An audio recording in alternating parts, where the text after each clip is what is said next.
Before we begin, please hit that like button, share, and subscribe for more. Thanks for being part of the story. I recently started working as a taxi driver. After trying both day and night shifts, I realized I much preferred working at night. There's just something about the nighttime atmosphere. It's calmer. Less traffic, cooler air, and everything just feels more relaxed. It didn't take long for me to figure out that night driving suited me best. This story takes place on one of those nights. I remember it clearly. It was unusually quiet. I'd been driving for hours but hadn't picked up a single passenger. The city, which is typically bustling with activity, felt like a ghost town. The roads were packed with taxis. No matter which way I looked, left, right, down alleyways, it was taxis everywhere. It was as if the city was filled with nothing but taxis, all parked on the side of the road, waiting for any potential passengers. I kept circling around, hoping to find someone looking for a ride, but there was no one. Eventually, I found myself on the road heading out toward another town and decided to turn left before leaving the city limits. I continued until I reached an intersection, and right there in front of me were 4 more taxis. That sight kind of crushed my spirit. I couldn't help but mutter, "Seriously? More taxis? Where did all the passengers go tonight?" Frustrated, I pulled over to the side of the road. I figured I'd take a short break, let those taxis ahead move on, and try again once the streets cleared a bit. I got out to have a smoke. I stood there, glancing left and right, but the streets were still completely empty. Not a soul in sight, just quiet, open road. After finishing my cigarette, I got back in the car and mumbled, "All right, last trip of the night, hope I can get just one passenger. Someone heading the same way home would be even better." With a sigh, I bent down, turned the key in the ignition, and when I looked up, I almost jumped out of my seat. Standing right in front of my taxi, out of nowhere, were 2 women. No one had been around just a second ago. Where did they come from? The older woman looked to be around 50 or 60 years old, while the younger one seemed to be in her early 20s. Judging by their appearance, they looked like a mother and daughter. I was confused, certain I'd been alone just moments before, but I quickly dismissed my doubts when the women waved at me, signaling for a ride. I pulled up closer and stopped beside them. The younger one got in first, then the older woman followed. Once they were settled and the door was closed, I asked where they were headed. The older woman replied with her destination. At that moment, I couldn't hide a bit of disappointment. I'd been hoping to pick up someone going in the same direction as me so I could return the taxi to the depot. But at that point, any fare was better than none, so I nodded and started driving. The whole route was eerily quiet. Not only were there no pedestrians, but there were hardly any cars on the road either. But even quieter than the streets was the atmosphere inside the taxi. The mother and daughter didn't say a single word, not even to each other. No small talk, nothing. Trying to break the silence, I asked the older woman for directions once we were near the destination. She told me to head into a particular alley, saying she needed to quickly pick something up and would come right back. She said I could just wait there for a few minutes and then take them back to the exact spot where I'd picked them up. That actually made me feel a bit better. At least the trip wouldn't be a total waste. I'd get a fare both ways, a round trip. In a better mood now, I tried to make small talk along the way, but it felt like I was talking to myself. The mother and daughter stayed completely silent. Still in a good mood, I continued talking. Eventually, the older woman said, "Sorry, I don't like to talk." That one little sentence instantly brought the awkward silence back. I realized right away I'd probably overstepped, so I just nodded, apologized, and focused on the road ahead. After a while, we finally reached the town, and I turned into the area just like they told me to.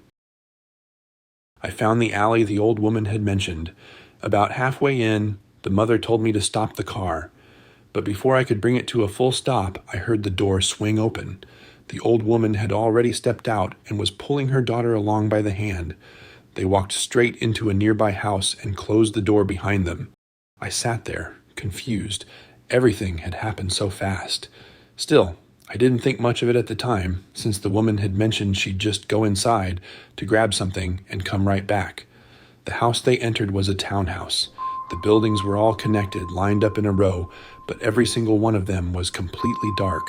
The lights were off in every house. I waited in the car. 5 minutes turned into 10, then 20. Still no sign of them. I stepped out and lit a cigarette at the back of the taxi. When I checked the time again, it had been over 30 minutes. That's when I started getting anxious. It was almost 5 a.m., and I was starting to worry I wouldn't make it back in time to return the taxi for the next shift driver. While pacing around, trying to decide whether to knock or leave, I suddenly heard the sound of a motorbike approaching. I looked up to see 2 police officers riding toward me. They were on patrol. They pulled up right next to me and asked what I was doing there. I tried to explain that I was a taxi driver and had dropped off a woman and her daughter at this townhouse. I said they'd be right back, but they'd gone inside and hadn't come out for over half an hour. I wasn't sure what was going on either. The officers exchanged puzzled glances. Then one of them looked at me and asked, "What did you just say? You dropped off 2 female passengers?" "Yeah," I replied. "A mother and her daughter. I picked them up and brought them here. They got out and went into that house." They looked at each other again, more seriously this time. "Are you sure they were real people?" "What do you mean? Are you saying they weren't real?" I laughed nervously. "Of course they were real. I saw them. I drove them here. I watched them walk into that house. I mean, how could they not be real? I had driven them here myself and watched them walk into the house with my own eyes." One of the officers looked me dead in the eyes and said, "That house? It's been abandoned for years. No one's lived there for a long time. That mother and daughter? They used to live there, but they died a long time ago." I just chuckled, thinking they were messing with me.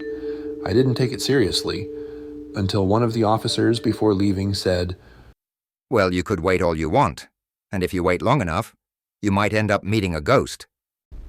And with that, they drove off. Suddenly, everything went quiet again. The houses around me were still completely dark.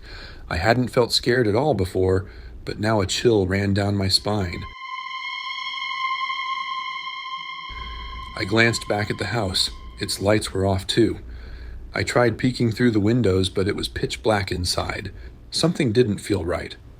I started wondering, could it be that what they said was true? That thought freaked me out a little, so I slowly walked back to the car and sat down, trying to calm myself. Then a thought crossed my mind. If they were real, there had to be some kind of trace or sign, right? Maybe they left something behind. I turned to look in the back seat and nearly screamed. The mother and daughter were sitting there, right where they had been before, as if they had never left. The mother turned to me and said in a flat voice, What are you waiting for? We have to go now. I completely lost it. I flung the door open, jumped out of the taxi, and ran as fast as I could. I didn't even think about grabbing my phone or wallet. I just ran. I don't know how far I went, but eventually I stumbled across a noodle shop. The owner saw the look on my face and rushed over to help me. After I'd finally calmed down a bit, I told them everything that had just happened. But the people at the shop, they weren't surprised at all. One of them quietly said, "Don't worry, you're not the first one to see them." The vendor explained that no one really knew where the mother and daughter came from.